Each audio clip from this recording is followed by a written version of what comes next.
coming up today. If you want to work in this kind of fashion footwear industry, the best thing to do is position yourself within it. And that could be starting your own brand, working at your local store. I think just fully immersing yourself and living what it is that you're into and what it is that you're trying to do is really all I did. And everything just sort of happened organically with hard work. This is Radio Juxtapoz.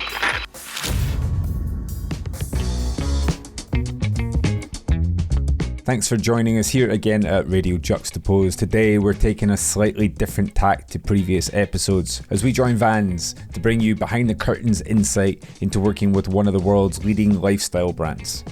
So over the next 40 minutes or so, you're going to be hearing a conversation between Juxtapoz Magazine's Evan Preco and myself, Doug Gillen, with Stephen Mills and Jake Mednik, discussing the ins and outs of joining a company with a 50-year legacy, the power of collaboration, and a look to the future of footwear.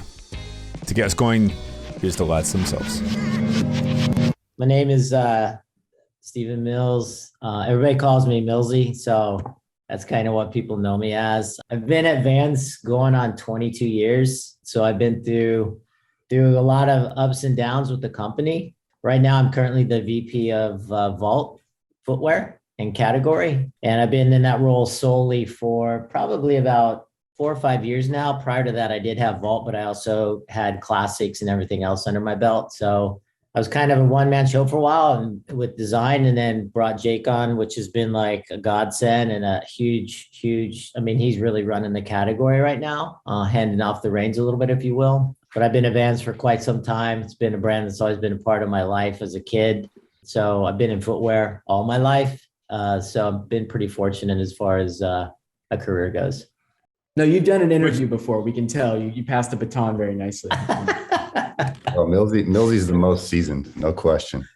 Good to meet you guys. My name's Jake Mednik, and I'm the senior global category manager for Vault by Vans. And that really means footwear merchandising. So I'm kind of working with design, curating the line architecture, and then the designers obviously build it out. So we work with them closely, and then obviously work super close with all of our collaborators. Millsy, I think this is, I'm really excited I got to call you that. I think this is interesting in the fact that you've been there for 22 years, and it seems like, Jake, you have not been there for 22 years. What was the brand like 22 years ago when you started? Because obviously Vans has grown to become like such an international powerhouse, especially like in the last decade. What, like 22 years ago, what was it like when you got the job at Vans? I mean, to give you a little history lesson, that's what we're here for. When I first came here, I came from Nike, and now, Nike and Vans have been just two brands that have always been dear to my heart. So I've been super fortunate in that regard. When I got to Vans, it was completely different than what you know of now. Like, we've kind of reinvented ourselves, to be honest with you. People talk about our icons and we were around in 1966, but we kind of had a void there for a while in the marketplace. When I started at Vans, our line consisted of kind of a Pro Series skate line, and that was it. I went into inventory to try to find checkerboard slip-ons and couldn't even get them. Like, we didn't even make classics, to be really honest with you. Our three biggest accounts at the time were, I think, Mervyn's, Famous Footwear, and somebody else. Like, we completely forgot where our roots were.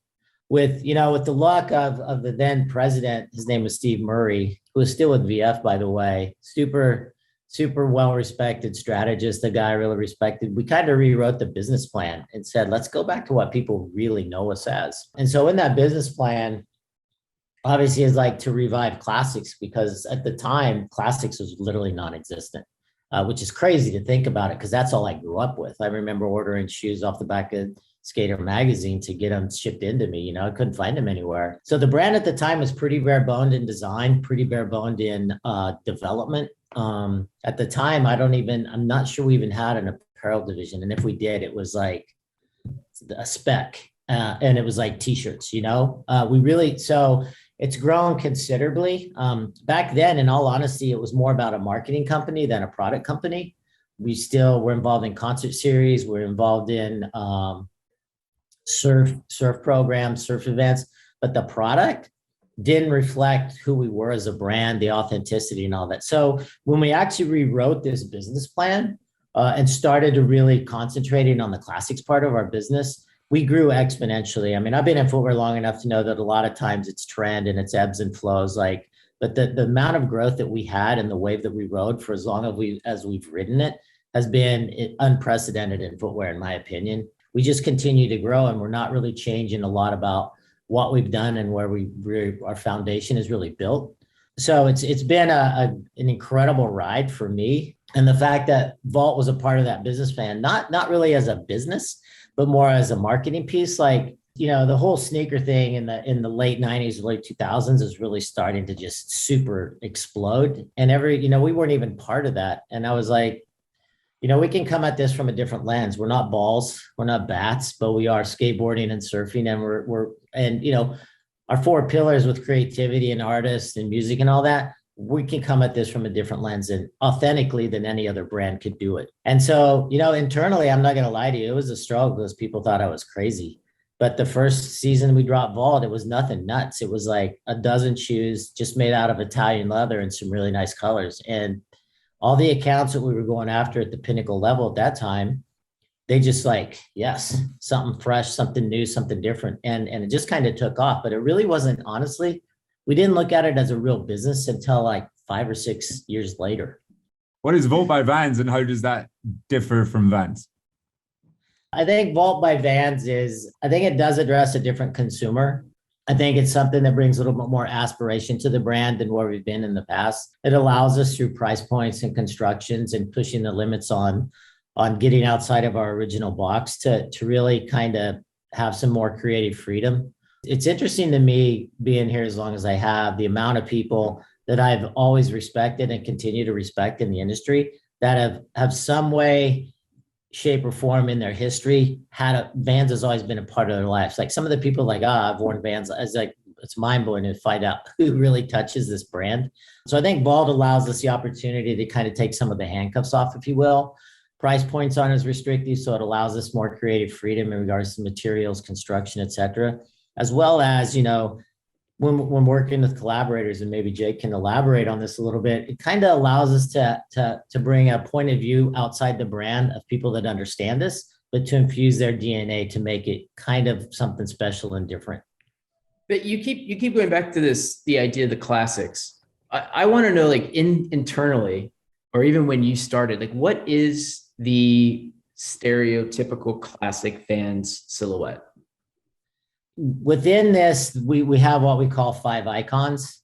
5 icons are skate highs, old school, slip-ons, authentics, and eras. The authentic and era is a kind of a slippery slope, if you will, because authentics is by far, it was the first shoe we did, first of all. And it's also very similar to the era in regards to silhouette, with the exception of a padded collar. And I believe there's an overlay in the heel counter, right? So a lot of people look at those, not really if you're not that familiar with the history of Vans, and they're like, oh, it's the same shoe. It's really a different shoe. But those are what we consider the 5 icons, and something that we consistently always have. That's the lion's share of what Jake and I do, and the lion's share of what we do in our classics business as well. Through Vault, we've been able to introduce a lot of older silhouettes, bringing them back, Lampins, Epochs, et cetera, where people are like, oh, holy shit, I didn't really realize you did that, but now I understand it, and it's pretty insane. So we've had a lot of success reintroducing some of the old shoes from the library, and being the fact that people aren't as familiar, they're a little bit more of an ebb and flow thing. They kind of have a little bit more, not as long a shelf life. But we've had really good success in reintroducing models. And then when we flow that down into our classics business for a little bit more of our broader distribution, different account base, obviously, we've had really good reaction and acceptance to those products as well.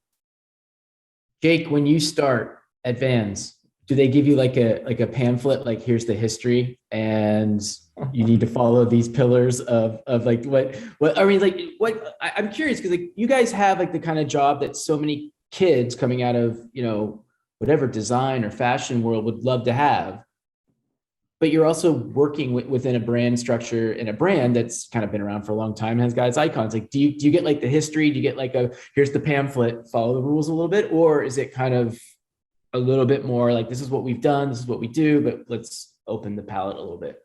No, it's a great question. I mean, the onboarding process at Vans is pretty extensive. There are quite a few sort of history lessons with HR where they kind of walk through the brand's legacy in skate and surf and kind of who those iconic people are within the brand. But the rad thing about it's counterculture. So there's a very welcoming kind of open arms Vans family feeling when you start at the brand, and there's no right or wrong, but without a doubt there is like an intense focus on kind of the history, what we stand for.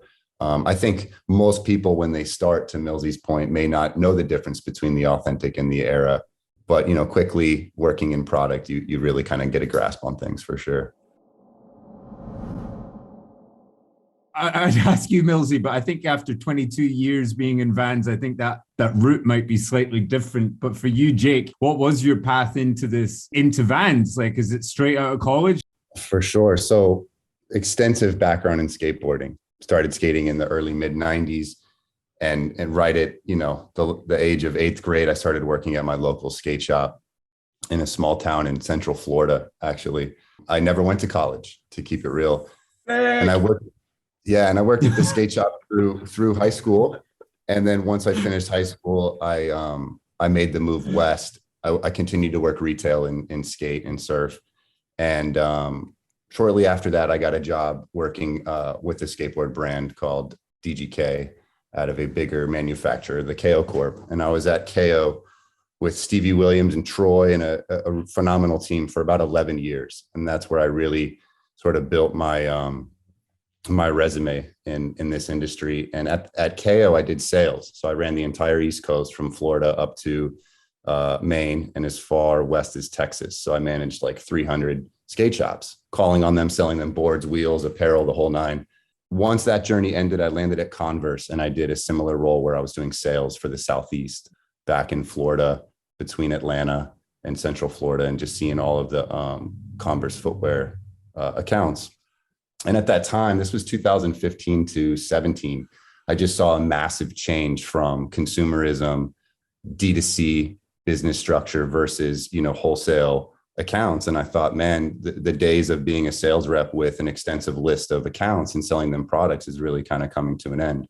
And that's when I made the pivot from sales into product and merchandising specifically. And I think that the beauty of that is merchandising is informed off of what's selling and what's working, right? So you kind of come into this role of merchandising, having an extensive, 12, 13-year background in sales, and what the consumers are looking for, what the buyers at these great accounts are requesting from these brands. Kind of crafting and building a line, I'll be honest, was pretty natural for me just because I spent so much time in sales. So it was a very organic evolution in career. And I've been with Vans since 2017. And I'm definitely stoked on that move from sales into product and merchandising, and hope to continue to kind of build on that. But real quick, just in a nutshell, I would give any kid the advice of, if you want to work in this kind of fashion footwear industry, the best thing to do is position yourself within it. And that could be starting your own brand, working at your local store, being a sales rep for a brand. I think just fully immersing yourself and living what it is that you're into and what it is that you're trying to do is really all I did. And everything just sort of happened organically with hard work. Is that something you see kind of consistently through Vans? Because Vans is as big as they come. 100%. I'd say there's probably a 50-50 split where we have some strategic members at the brand that are very, very smart and studied at, very specific schools and universities. And then you have the other half that's coming in from potentially being a retired professional. We have a lot of pros that, retired pros that work for Vans, which is amazing. And then similar to my situation, there's, 50% of the people that kind of come in just right off of experience and hard work. Yeah. Millsy, does that story from Jake there sound kind of familiar to your entry point, or is it wildly different from when we go back 22 years?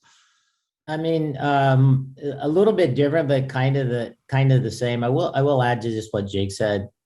The unique thing about, I think, the large majority of the people that work within our company, they have some connection in regards to what we do, whether it's skate, surfboarding, music, or art. Almost everyone that I can think of that works within the company, not just with HQ, but like even if you're looking at like our retail stores, the kids that work in our retail stores, most of these kids and people within our company kind of live one portion of what we stand for as a brand in their daily lives. So that's why I think we've been such a success. The way I came to shoes is out of school. I was big into music. I was in a band when I was growing up. So I went down and got involved within the music industry for several years. And again, not to mention the big competitor up north, but I was a runner and I was brought in to run for them, just as, flowing me product and sending me to races and shit. And also grew up skateboarding, not to Jake's extent, but I skated a bit. And then as well, surfing as a kid out in California with my grandparents. But what ended up happening with me is I started running for no one mentioned up north. And then they brought me in merchandising and design there. Reality was I wanted to move back to California. I love the Northwest, but it does rain a lot. So I wanted to get back closer to California and to the ocean. So I actually came down here and did a small stint just as a consultant with Oakley when they were starting to get into footwear. What happened, as luck would have it, a position came up at Vans and I just put in for it and, knock on wood, I got it. So it's kind of been here ever since. Even because what we're going to be talking, what we're kind of leading in here is some of the collaborations that Vault is doing, at the moment, and just kind of how Vault deals with the art of collaboration. But for you in your career, do you have sort of a touchstone moment that you see in the sneaker industry that kind of changed the way people talked about collaboration between brands or between sneaker companies and artists? I mean, was there something that you've kind of viewed as like a game-changing moment?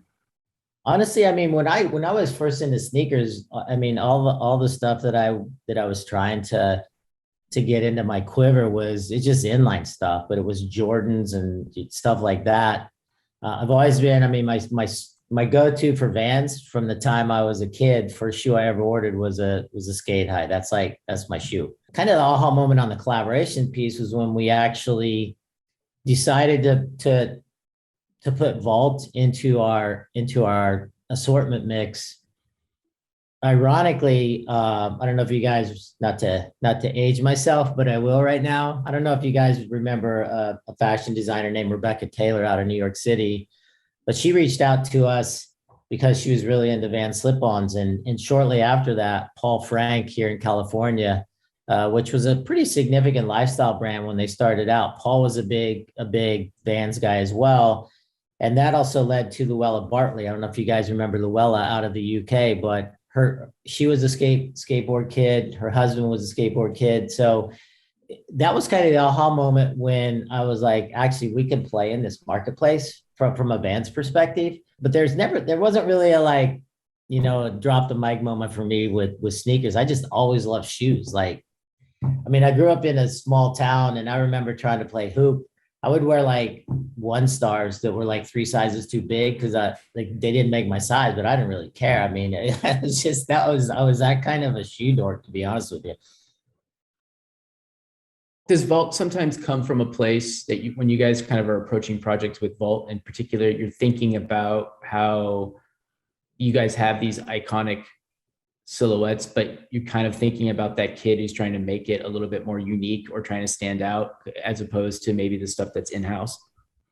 My perspective on collaborations, the whole point, I would want to work with a designer, an artist, another brand, a third party, if you will, is because I want to see what their take is on what we've done.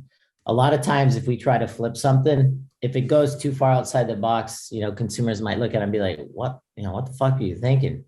But if you bring somebody else in from the outside that infuses their DNA and something that people are familiar with or not familiar with, to be honest with you, I think it makes way more sense to the consumer and way more sense for our brand to be able to allow third-party collaborators to actually take the ball and run with it. My opinion of working with a collaborator is you got some guardrails sometimes, whether it's branding or a legal issue that you need to kind of protect here and there. The whole point of working with us, in my opinion, and being a brand that really stands for creativity is it's wide open. Do what you want to do. And if we need to dial it in based on some parameters, we could do that. But from my opinion, you work with collaborators because you want to see what they would do with your product and not influence that. Does they always work out so that you have collaborations that you think are just, that's the shit? Like completely, you read the brief, you've nailed it, and then when it comes down to the consumer, it just does not connect. We've had a few of those. That's a touchy one. I like it. We've had a few of those, and I think also it's like I would look at I think a lot of times because of who we are as a brand in the hierarchy of all the big footwear brands, we tend to go after a lot of people they wouldn't touch, but we also go after people that actually understand us. Does that make any sense? Like we don't want to just randomly go after somebody to work with because it's just, that's like, that's the flavor of the month kind of thing. It's like, we want to go after people that understand us as a brand. So quite honestly, those are the ones that actually really resonate with our consumers. They understand it, but we do have a few that people are like scratching their head. But honestly, the main reason, or not the main reason, but the reason Jake is really running things now is because he's way more connected than I am, than what I used to be. My role's a little bit different now in the company. And I think a lot of times we need to really trust what he's doing because 99.9% of the time he's fucking spot on. But a lot of times you got to convince people that may not be or live in this world like we do, that we're going down that right path. I don't know if that answers your question. That was a diplomatic way of answering that question. Yeah, and again. So Jake, let's just say, for example, let's start with like Jeff McFetrich. Jeff's like kind of an interesting one because he does collaborations with people. He's a famous designer himself. He's a famous artist now. He is like kind of somebody who we'd all expect to be wearing just a clean pair of, slightly eggshell classic Vans. When you approach somebody like that, who's got such a famous visual language, I mean, this could go for both of you guys. Like, how do you even start with somebody like that? Well, initially there's a kickoff meeting, right? Just kind of connecting, allowing everyone to get to know each other on a personal level. That's super important. And honestly, to Millsy's point earlier about not really handcuffing anyone, I have this expression of, hey, why don't you create your blue skies brief? Like if there's anything you wanted to do with Vans, what would that look like? How would that come to life? Jeff specifically, out of a lot of the partners that we work with, is one of the best storytellers that I've met. So the way Jeff pulled in material, color, distressing, etc., he had a specific story, a moment in his life that tied back to each shoe. And luckily we were able to achieve everything that he wanted to do at the factory level. So that's really kind of how it starts. It's like, hey, you're a fan of the brand, we're a fan of you. Let's meet, let's have a bite, a coffee, whatever. And it's really us saying, hey, if you could do anything with Vans, what would that look like? And sure, there's times where we need to help inform on, silhouettes, back end stuff with the factory development, et cetera. But for the most part, it's really approaching things very openly and suggesting that the partner kind of does what they want initially. And then again, if we need to peel it back or inform a certain direction to take, we'll do that, of course. What do you think the key is then for what you would call a successful collaboration? That's a great question. There's so many levels of success. I think ultimately we are running a business. So seeing a moment of energy, of hype and excitement from the consumer and from our wholesale partners. And then of course, measuring that success and measuring that energy and hype through sales and sell through.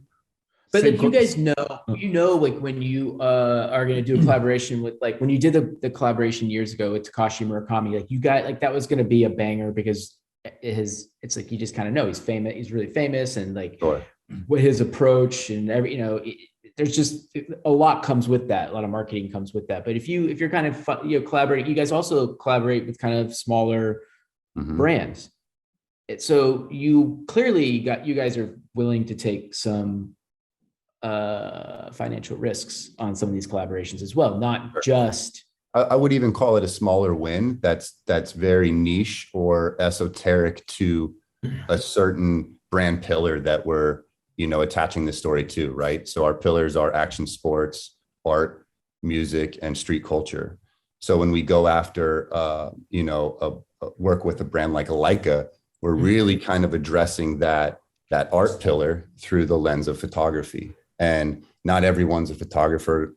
Not everyone cares about photography, and certainly not Leica. But when you click into that genre of of photography and photographers like as an elitist. So while that still may not be as popular as big as Jeff McFetridge or something else in the art world, it's very specific to the audience that we're wanting to get after.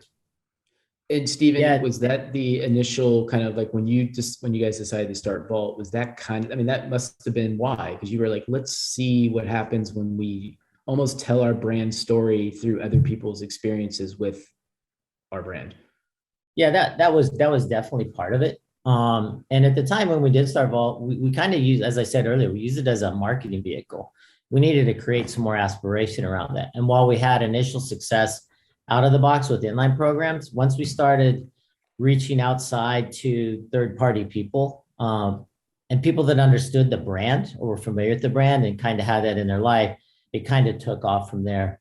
The other thing that I might just add to, I think Doug asked a question in regards to whether it was Murakami or it actually might have been you, Evan, is the fact that there's some, to your point, that we know that was going to be a slam dunk, right? We just knew that was a slam dunk. But I think as a brand, kind of coming from where we have been and being like the odd man out, let's be honest, historically in the sneaker world, or the irreverent brand or the underdog or the punk or the dirt balls, whatever you want to call us. Reality is like, I think there's a kind of a corporate responsibility, and I do use corporate pretty loosely here, but I think there's a responsibility for us to reach out to people in similar situations from third-party collaborations. We kind of think it's an opportunity to use us as a platform and as a piece of canvas, if you will, for other brand artists, designers, whatever, to actually help elevate them and get them into the public eye and give them a leg up to help give them maybe a little bit of a push start that nobody else would. And that's kind of where we came historically as a brand. I mean, we were tiny and we were family owned. Like a lot of the people that Jake is connected with and works with, yeah, they're not known like, you know, a big high-end couture brand, but they have a certain connection to us and certain history. And we think it's kind of maybe a responsibility, maybe not, that's kind of a strong term, but we think there's an opportunity for us to help elevate these guys and these men and women and designers, to give them a voice and introduce them to new consumers and help them be successful. Jake, you talked about hype earlier. When were you the most hyped about either a collaboration or just in terms of your own personal career with Vans? Man, that's a great question.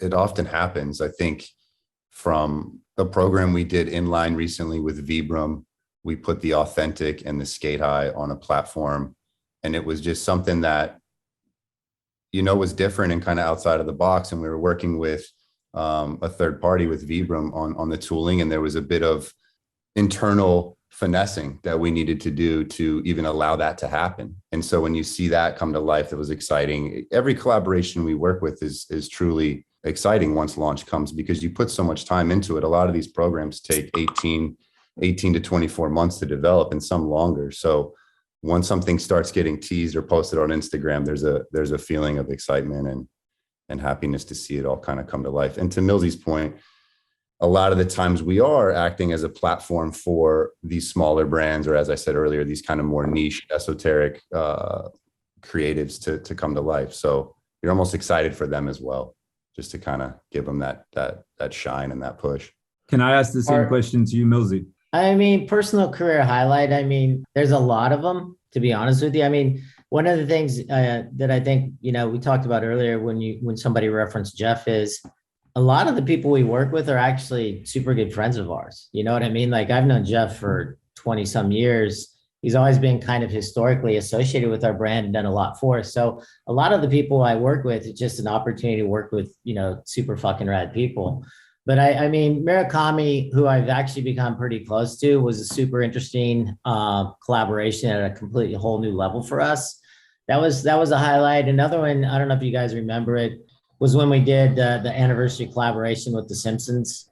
Following The Simpsons and being a fan of Matt Groening and historically all the shit that he's touched and done. And it was the first time that he actually allowed anybody to manipulate his characters. And we brought in, you know, I believe it was 10 different artists, and he allowed them to play with whatever they wanted to play with in regards to, some super iconic characters and some design that nobody's actually been able to play with. And we had a similar experience as well with Disney, where they allowed some of the people we brought in to kind of manipulate, super protected trademarks to have some fun and put their spin on it. So those would be two of the bigger ones to me. But to Jake's point, when we are actually able to elevate somebody and kind of help push them into the public eye, it's pretty rewarding. And then, there are people, Double Taps is a good one for me. I've known Tet and those guys now for 16 years, maybe, to see how that band has grown and survived and what that brand means in Japan in particular still means, being associated with that, being associated with neighborhood. That's kind of one that's super close to my heart as well. And we continue to work with those guys. I mean, they're really a part of who we are, they're part of the fabric for sure. I think also one thing real quick to add, when we partner with a third party and they actually develop product that sits within the capsule on their side. So we worked with Porter, Yoshida & Co. out of Japan, and they developed a tanker bag, a luggage tag, and a wallet. For a brand our size and even bigger with VF, there's a lengthy process of factory audits and just back-end work that no one even knows about. So to see that come to life is huge. And you don't often, when you see competitors of ours work with collaborators, very, very often, most cases, you don't see that partner build an apparel piece that's co-branded or an accessory. And we've done that now, most recently with Porter, Wacko Maria out of Japan, and upcoming this holiday with Leica Cameras, who developed a camera. So that's obviously just like phenomenal, and super proud of that for sure. I just want to say to that point, like, you don't see all the rolling up your sleeves and getting dirty back work that these programs take. But Leica, I think to this day, was probably the longest program we've ever worked on. We've actually been working on this program for over 2 years. It's crazy the amount of time that you put in, and the number of people that actually touch it, not just from our end, but from Leica's end as well. And then you bring in, Gray, who was super involved in it, as well as, Greg Hunt with the video and stuff. It's just like, a lot of people touch this, and to see this finally actually hit the market, it's pretty rewarding and exciting to see come to fruition. Yeah, I was going to say, because you guys are working with, you're kind of, you're in collaboration with other people, you're looking at different materials, like there's all these different kind of like components to a Vault collaboration. Is the timeline different than it is for a traditional release? Great question. There's actually 2 timelines that we develop product on. The traditional one is our regular inline timeline, and that accounts for 100% of our inline SKUs, to be honest. But when it comes to collaboration, we do tend to pull that off of the inline calendar and put it through our SMU team, special makeups team, which operates a little closer to market, and it gives us an additional 4 to 6 months on developing. So yeah, it's a great question, and that we do have those 2 sort of lanes available to play in. And there's also times where we have to pivot, Evan. I mean, Leica is a good example. I think that initially was slated to hit the market like 18 months ago. Similar with Porter. Porter was almost a 2-year process. Yeah. Once you get into like legalities and you're starting to do contracts and interpreting contracts into Japanese and then interpreting Japanese into English, like it's just super time consuming. Like, people kind of know Jake and I, but trust me, there's an army of people behind us that are really the ones that get this shit done. I mean, it's so much work on a lot of people's part. Yeah, I was also going to ask, obviously, because we are living in a time of extraordinary, confusing, uncertain schedules and shipping and all that kind of stuff. Did the pandemic, obviously it shifted the way you guys probably did a lot of releases over the last couple of years? Like, you might have had to put things on hold, wait so you could have better marketing at stores, or, I assume that changed everything. Yeah. I mean, and I'll let Jake get in and dive into this a little bit, but we're still dealing with it. We're constantly shifting shit. And the fact that we're trying to hit 3 different regions, Europe, Asia, and North America, North and South America. I mean, nothing's arriving at the same time. So it's like, we have to make some hard decisions sometimes. Yeah, it's tough when you do have a hard launch on a project and products showing up to DCs at all different times and making that decision. Do we hold this to for one global cohesive launch, or do we let, the regions kind of roll this out, which, to your point, Evan, about marketing, that could kind of make things show up a little flat if there's no consistency. But honestly, that's been a lot of our job recently, is kind of recalendarizing and reaching back out to these collaborators to let them know, hey, this is tracking 30, 45 days late. We need to revisit launch. It's been a lot of that. And honestly, we're looking all the way out to fall 22 being somewhat disrupted from the pandemic. So definitely another year of dealing with it. And from what we hear, it is global. All of our competitors are dealing with the same shit. So yeah, Doug and I just did a podcast with some people dealing with vinyl shortage for making vinyl records. So just like this, the idea that we can all have these creative outputs and these products that come out, like we've now changed the way that you kind of have to make things slightly more universal, or you have to make things perhaps you have to focus a little bit on not on timeliness, but timelessness. You're gonna fucking hate this one, but I can't not. We're talking about this idea of like the pandemic and global shipping being an issue. We're in the middle of the world's biggest climate summit at the moment, and all the conversation in the news feed is turning towards this kind of future proofing our planet. How important or how prominent are these conversations of sustainability in a commercial product, in a commercial atmosphere like you guys work in? Yeah, I mean, it's something that we've paid super close attention to, not just as a brand, but we know that it's super important to our consumer as well. And you guys are well aware, it's not, you can't just flip a switch and all of a sudden everything is like sustainable or recyclable or whatever. There's a lot of rules, if you will, that kind of prevent some of that in regards to standards. But we have put together a department that is dealing with sustainability on our end. And as you can imagine, the biggest part of it for us is rubber in particular. And we use a lot of rubber. I mean, they use rubber, they use foams. So we're actually, we have a group that's heading that up, and we're driving it. We're actually going to roll this out in stages, right? And I couldn't give you the specifics on that because it's not 100% dialed. But right now we're working on a build called a VR3 build. We've actually implemented it within Vault. We're significantly reducing the amount of rubber that we're putting internally into our products and making it more sustainable and recyclable and reusable, if you will.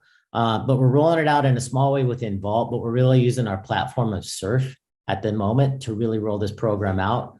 And they're kind of taking the lead on it. But our goal, I believe, and Jake, maybe you can correct me, I think our goal, I believe, is within 5 years, we want to have everything that's kind of using the same build, soup to nuts, in regards to reducing how much we're putting in the shoes, the amount of waste we're putting into the shoes, to actually be a much more sustainable company. And there's goals, global goals for VF as a corporation, which includes our sister brands, Timberland and North Face in particular. Like a lot of things, we can't move it forward as fast as we would like. I can give you guys a little bit of detail. Yeah. Spring 22, it launches within Vault. So we'll be the first category to kind of put this product out. And then quickly after, it will be available in our Surf category. Surf has a high attention to detail to sustainability, just obviously with its involvement with the ocean. Quick call outs though. So all of our textile panels and linings will be at least 50% recycled, organic, or renewable in this new product, VR3. Laces will be 50% recycled, organic, or renewable. And then our footbed will be 25% bio-based from plants, which is really sick. And lastly, the rubber on the shoe. So all natural rubber from responsibly sourced rubber tree farms. And then all of the suedes and leathers that we're using are from gold and silver rated tanneries, which really just means that it utilizes environmental best practices around water and chemical management. So to Millsy's point, I think as we get into this back half of 22 and 23, this will start to replace a lot of our regular inline product. But it is a crawl, walk, run phase for us. And just in general, VF is really putting a stake in the ground around sustainability and eco and how that works into all of our products. So yeah, more to come. And I think the last thing I'll say just about Vans in general, and 80% of what consumers are buying from us right now is canvas and rubber. and, rubber comes from a plant and canvas is obviously cotton. So we feel, I feel we're light years ahead of a lot of the competitors that are doing super advanced sportswear product just by default of what goes into our shoe. That wasn't on your list, by the way. I think it's always interesting for people to understand how this stuff works. You guys are about to release, your collaborations with Leica, which involve Ray Barbie. You guys are doing stuff with Jeff McFetrich. You guys have your own stuff internally with Vault that's like special. We spent a lot of time on the Jeff McFetrich thing. You guys are your brains are off to the next thing. So how far in advance are you guys actually thinking right now? Fall 23. I like that. Yeah. Spring 23, we will be presenting out in about 2 weeks. We'll put a bow on that mid-January, and fall 23 is right behind. So Millsy and I are already ideating on, collaborators, new things we want to introduce. We also just launched this sort of like tighter group of creatives at Vans. We don't have a name for it yet, but it's kind of like our newness kitchen. And we're having these sort of off calendar meetings around launching all new from the ground up models that are quite a departure from what we've, put out in the past. So that's super exciting, but so much to figure out around that product as far as development and factory complications, et cetera. So that's probably also, as far as fall holiday 23 even. Is this kind of like your favorite part is like this development stage? Absolutely. Cause it's the most hands-on. And I feel like it's the biggest opportunity to really dive into design and art. It's less businessy and more aesthetic, we love that shit.